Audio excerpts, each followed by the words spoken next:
সব সময় একটা কথা মনে রাখবেন, পুরুষ মানুষের স্ত্রীলিঙ্গ ঠিক, তার সব ঠিক। স্ত্রীলিঙ্গ যদি পুরুষের দুর্বল হয় তাহলে আর কিন্তু জীবন যৌবন দুটাই দুর্বল হয়। তা আপনি কি পুরুষ লিঙ্গ ঠিক করবেন না স্ত্রীলিঙ্গ ঠিক করবেন?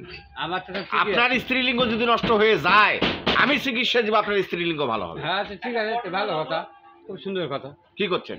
স্ত্রীলিঙ্গ ভালো করবেন। আপনার খরচ বেশি পড়বে না, 15,000 টাকা খরচ করবেন, 3 মাসের ভিতর আপনার বিয়ে হবে। আমার তো সব কিছুই ঠিক আছে। তাহলে আপনি ইঞ্চি ফিতে দিয়ে মাপি দিতে পারবেন? আমার কোনো অসুবিধা নেই তো। ইঞ্চি ফিতে দিয়ে মাপি দিতে পারবেন? প্রয়োজন হলে তাই করবো। আপনার স্ত্রীলিঙ্গটার কত দাম নেবেন? আমি তো ওটা খাওয়া পারবো না, ওটা আমি করে পারি। মেয়ে মানুষের কতখানি আছে ইঞ্চি, এটা আপনার স্ত্রীলিঙ্গ কত নেবেন? আমি আর আমি তো আপনার আগেই কইছি। কত কত নেবেন বলেন? আর কত নেবেন আপনার স্ত্রীলিঙ্গটা? কথা কয় না পার্টি, কথা কয় না, কত হলে বেচবেন?